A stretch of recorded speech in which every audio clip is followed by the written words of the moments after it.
Yo, what's up mga boss? Okay, mga idol, mga subscribers natin dyan. Salamat po sa patuloy na pagsuporta. Nandito po ako para po hindi na magbigay ng update. Kasi alam nyo na, magkokomento lang si Doy TV about dito sa naganap na laban na hindi ko po talaga napanood. Kahit nga po yung highlights, hindi ko na rin pinanood. Okay? Basta po panalo na po yung Gilas, okay na sa akin yun. No? Alam ko, napakarami na pong YouTube channels dyan na nag-update sa inyo, mga vloggers na nag-hype. No? Hindi na ako dadagdag doon. No? Komento lang. Alright, mag-subscribe muna kayo guys dito sa Doy TV Sports na wala pong kinikilingan. No? Hinebra lang. Salamat sa inyo. Hindi, ang ating mga komento rito guys mismo mga fans na rin ng ibang team ang nagsasabi na balance daw. Salamat po sa inyo. Alright, so ano pong dinadrama ko ngayon? Well, gumising po ako ng maaga para po manood ng laban at possibly mag-live po, no? So, sinetap ko na po yung Studio A, okay? So ngayon, nakakatawa kasi hinahanap ko na saan. Sinabi ko pa naman live sa YouTube. Sinabi ko pa naman live din sa Pilipinas. Aba, hindi pala kami kasamang mga OFW. Tapos nakikita ko po yung mga kawawa nating kababayan na OFW, no? Na nandun sa page ng One Sports. Tapos yun nga, may mga sinasabi sila doon. Well, ako naman po guys, naintindihan ko naman na yung FIBA po kasi, sabihin na natin hindi control, no, ng One Sport or whoever ang nagpapalabas ng PBA, no. So ibang po talaga yan. Pero maganda po sana, no, kahilingan lamang po para po sa mga OFW katulad ko, no, na nagba-vlog na wala naman pong source. Dahil wala ka, di ko na nga napanood. Tawag dito. Sana po may option man lang, no? Kung kinakailangan magbabayad naman po si Doy TV. Kasi nakasubscribe po ako sa Pilipinas Live na halos wala na nga pong gamit Useless na Bakit ko nasabing useless? Nagagamit ko lang naman pag nanonood ako ng PBA. The rest doon, hindi ko naman sport hindi ko naman kino-cover. Ngayon, meron na nga sa YouTube channel. Nakasubscribe pa din ako para backup, di po ba ako sakaling hindi gumana sa YouTube, may alternative source ako. Pero maganda po sana, no? Pwede naman ako magbayad. Sana may option pong ganon. Para po kasing feeling ko po, no? Etchepuera kaming mga OFW, no? Pagdating po sa mga Gilas Games. Yun lamang po, no? Aking masasabi dyan. Okay? Kasi kahit po kami dito sa labas ng bansa, no? Pa naman kami, present pa naman kami sa ganyan. Okay? Alright? So, yun lamang po ang kahilingan ni Doy TV. Okay? Sa darating na Pasko. So, okay lang naman yun, guys.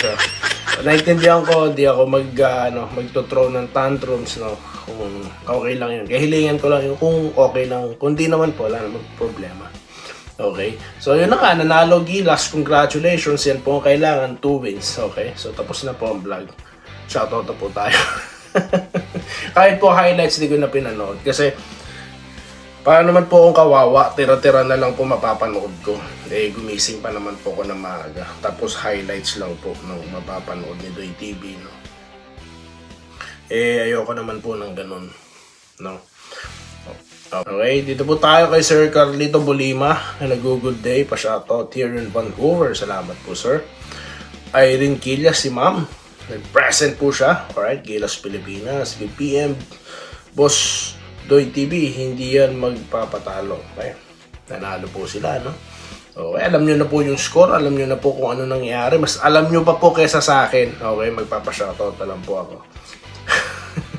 Hello, Lods. Good PM. Sabi po ng Lawrence Cureg. Mineva Japa, good afternoon sa aming walang kapantay na legit vlogger. Salamat po. Dapat nga ilista ang second Tampakol win. Tama ka, sir Doy. Baka may tinatago. Yun. Wala po. Wala po. Tayo may tinatago. Tayo merong Deliano na in anytime, no? Kung kailan po ulit magbubukas ang window, baka po kasama na yan. Alright? Laging present po si Sir Archie Macarang. Okay, Vincent Nava. Okay, good day. Kabayan Doy, go Gilas. Yo, panalo po sila. Andresito Alantason, 5 to win. Go Barangay Gilas, win number 2. Meryl Brioso. Good day, Doy. Tara, pirma na lang ipadala dyan sa SEA Games. Para tara, pirma na lang daw po ipadala sa SEA Games, no? Oo nga, no, kasi puro naman sila doon eh, hindi po ba? Puro naman sila doon. Okay, dito tayo kay Rodante sa Bida. Idol Doy TV, sa pananaw ko dito sa lineup ng Gilas natin, mahihirapan sila talunin tayo. Kailangan na lang natin yung shooting sa labas. May tower na tayo. Tower of tower. Kaya kailangan shooter na lang, malakas na ang depensa natin, di ba? Wala, sa totoo lang yung Thailand na tarakot. Okay, gusto nila. Mag-champion daw po na SEA Games. Okay, alam niyo po kasi noon pa talaga, malakas na po ang Pilipinas. Kahit wala naman pong naturalized player, nauso lang naman yan eh. At tayo, sumasabay lang naman tayo. Bakit sila lang magkakaroon? Dapat meron din tayo. Ganun po yun.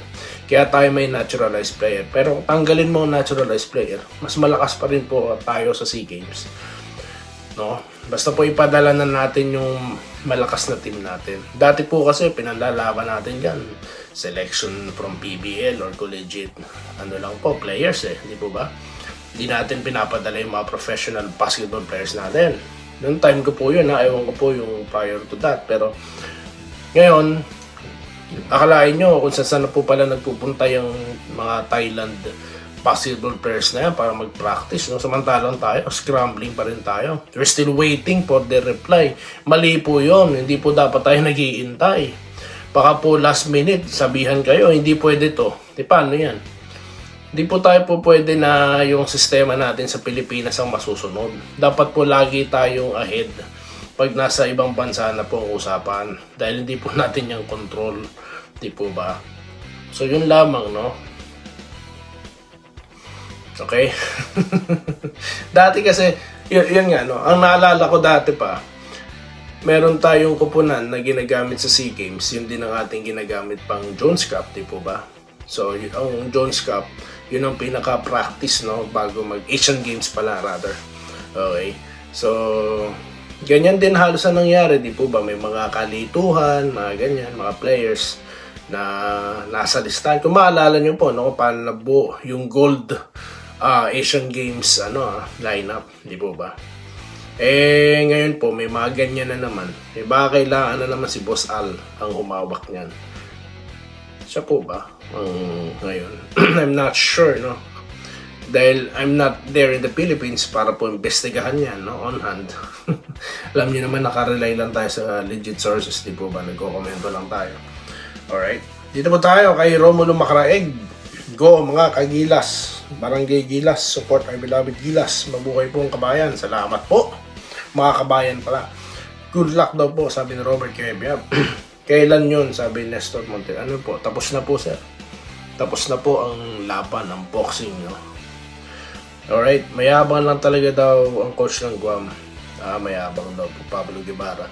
Hindi ko po kayo masisisi sir kasi hindi ko naman napanood yung laban. Yung first game talagang may pasok kasi ako nun kaya I didn't intend to watch talaga. Pero tong game to, wala kasi akong pasok kinabukasan kaya talagang gumising ako na maaga. Kaso wala pala mapapanood. Wala din yung mga idol natin sa sa Facebook, yung mga nagpapa-Gcash. Wala din silang live eh. Nagbakasakali ako. Makapanood tayo. Sayang naman kasi gising ko eh. Dito tayo ha. Yes, waiting the news about David Pomeras. Talaga po, Ma'am Irene. Sige po ma'am, ilalabas ko na after nito, no? Nagkaedad na rin po, pero ang boses still pa rin nanonood ka siguro with your family. Enjoy. Aba, nanonood po tayo, no? At doon po ako humahanga dahil he's 74 years old now. At nakikita niyo po na iba na yung mukha niya sa nung 1999, yung nirelease niya po yung Best and More album niya, di po ba? At kahit po, hindi niyo po makikita yung edad sa boses eh. Talagang he's still trying hard eh. No, na mai-deliver talaga. Still a great performer on his age, kaya 74 years old, imagine that. No? Sana all na lang, mapapasana all ka na lang. Takot kasi ang Thailand sa Pilipinas. Yan po, takot daw po ang Thailand. Alright. Dapat pong busisiin mo ng maigi yan. Magkaroon tayo ng mga pag-uusap, no? Ano ba talaga naturalized players? Saan ba talaga dapat sila? Di po ba? Para po, maaga pa lang, no? Hindi tayo nagkakagulatan dito, no? Alright. Okay. So, yun lamang po ang aking masasabi dyan. At maraming salamat po sa mga nanood. Magkikita-kita po tayo sa susunod na video content dito lamang sa DNT at Doy TV Sports. Muli, maraming salamat sa inyong panonood. Salamat po sa panonood. Subscribe na para sa mga susunod na basketball at boxing videos.